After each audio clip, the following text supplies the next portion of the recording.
All right, old school NBA fans, self-researched NBA facts. Got another video for you. As always, thanks to anybody who watches my videos, subscribes to my channel. I really appreciate it. So I did that video yesterday about Tony Kukoč, and I figured it would be people gonna come up. He is a Hall of Famer. What are you talking about? Of course, he's an actual Hall of Famer. Duh. I know that. That was the point of the whole video. He's an undeserving Hall of Famer for American basketball. Now, I know they cover the whole world or whatever, and I am going to get together a list of who I think should be deserving Hall of Famers, but I'll touch on that another time.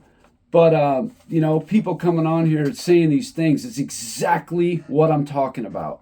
The context you're using is Jordan had a third Hall of Famer on his team, so his team was just this super stacked juggernaut. Well, in 91 to 93, when they won 3 championships and actually had a better record in the finals, for example, they were 12-5 instead of 12-6 in the second three-peat.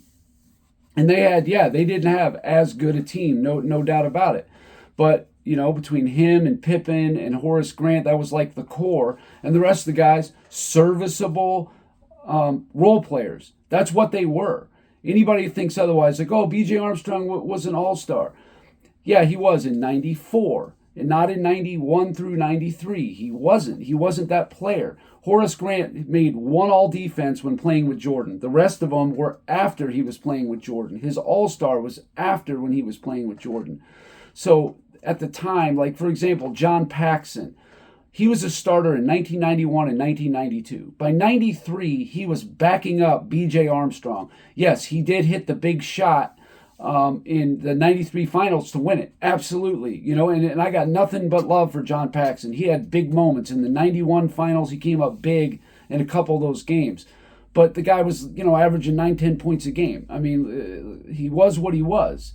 I mean, I don't understand this. Again, this is why people say it, because it's some super stacked team. In the 94 Bulls, two of their starters just 2 years prior in the three-peat, John Paxson and Bill Cartwright, were relegated to John Paxson, for example, was averaging 1 minute more than JoJo English, who for the fifth spot, the fifth guard on the team for minutes. Bill Cartwright was behind when they got Luke Longley. He was behind Longley. He was behind Purdue, and he was fighting Bill Wennington for the third center on the team. They were very deep. They necessarily weren't top heavy per se. Obviously, Pippen was a very good player. Horace Grant, in his prime at that point. B.J. Armstrong, coming into his own. He got an all-star, even though it was a very weak East. I understand all that. But Tony Kukoč coattailed the Bulls. If he would have played on, say, like Milwaukee, who he joined after he was on the Bulls, and that was his career, he would have been Michael Redd, something like that, a decent player. Not Michael Redd was actually better than Kukoč, a decent player with a decent career. But because they're letting in these guys who were on multi-championship teams, like Michael Cooper, for example. Like, give me a break. Michael Cooper? No way. He was like the 5th best player on the Lakers. I mean, these guys are not Hall of Famers. And what about Bruce Bowen? Why isn't he in then? He was basically the same player as Michael Cooper. It can get stupid really fast. But for anybody who thinks that I'm going to back off or whatever, well, I got more, not less, of this exact subject. So, for example, Scottie Pippen. How big was Scottie Pippen's offense? Well, when Scottie Pippen hit 5 field goals or more, just 5, the Bulls were 94-39. When he got under 5 field goals, the Bulls were 24-12. So when he hits 5 or more field goals, that's a 69.691 winning percentage. When he hits less than 5 field goals, 667 winning percentage. Not much difference. However, 1989, Pippen took an elbow to the head after 1 minute. Then he's out for the rest of the game. Okay?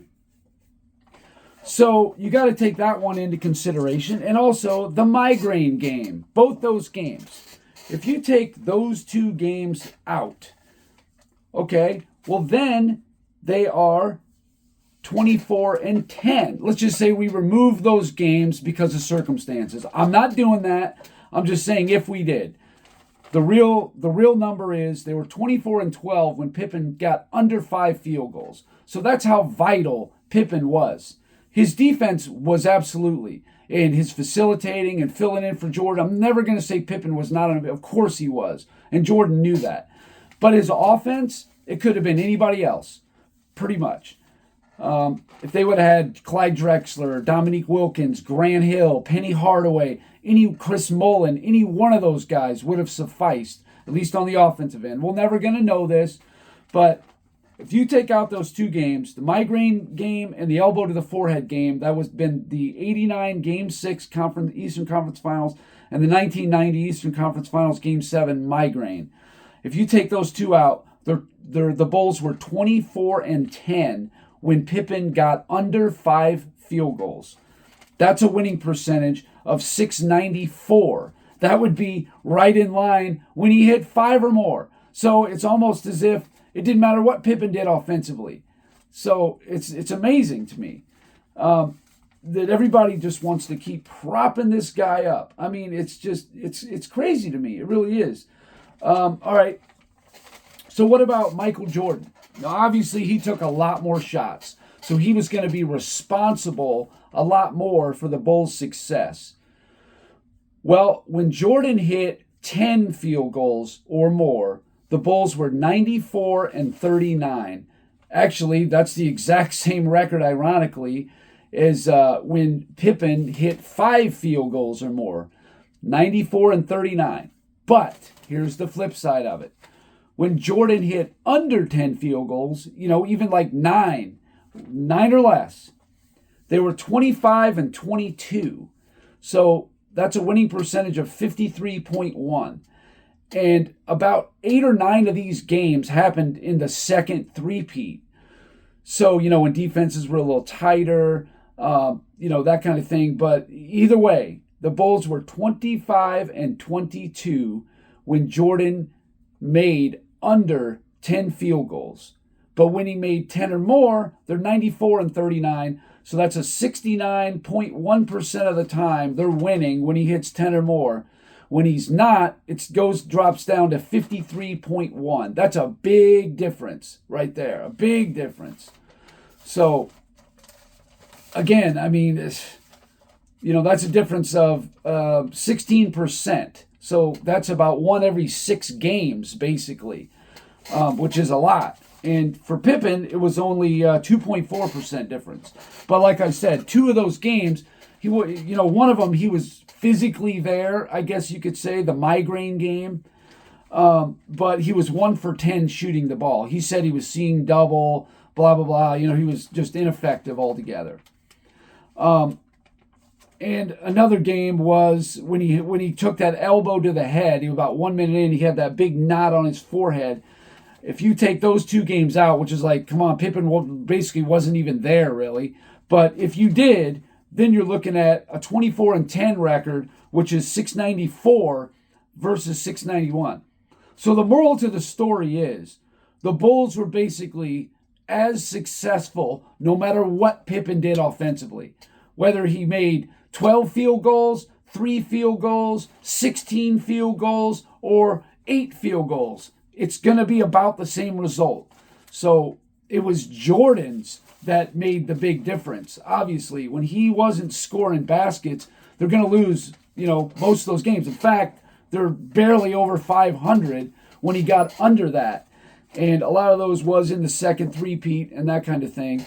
But, that's what it is. 25-22 when he hits under 10 field goals and 94-39 when he hits 10 or more. That's just how it is. And Pippen, like I said, 94 and 39 when they hit 5 or more, and 24 and 12 went under. But like I said, I got asterisks by a couple of these games. And also in, what was it, in 1997, Pippen in Eastern Conference Finals Game 5, that was against Miami, the closeout game. Pippen only played 6 minutes and 47 seconds, but the Bulls won anyway. So, no, I'm not going to say Pippen was an important piece. Of course he was. His defense was, vital. No doubt about it. I'm never going to say he's not. But his offense, not really. You know what I mean? Like, it just didn't matter what Pippen did. They had the same success either way. But you can't say the same thing for Michael Jordan, And his standard is higher. 10 field goals instead of 5 for Pippen. But anyway, that's where I'm at with it. And a lot of it, too, they were winning more, in the second three-peat more often. But even early on, like in 1988, when Pippen got under 5 field goals, the Bulls were 3-2. In '89, the Bulls were 3-2. But again, one of those games, he only played 1 minute. They ended up losing that game. That was at home against Detroit, a very winnable game, no doubt. 1990, they were 1-1, but he had a migraine game. And actually, there was one game Pippen didn't even play. That was Eastern Conference semifinals against Philly, Game 4. Pippen didn't even play at all, but the Bulls won without him. I know it's only one game, but I'm just saying. And then the migraine game, so they were 1-1. But you can make a case to where Pippen shouldn't even count that game.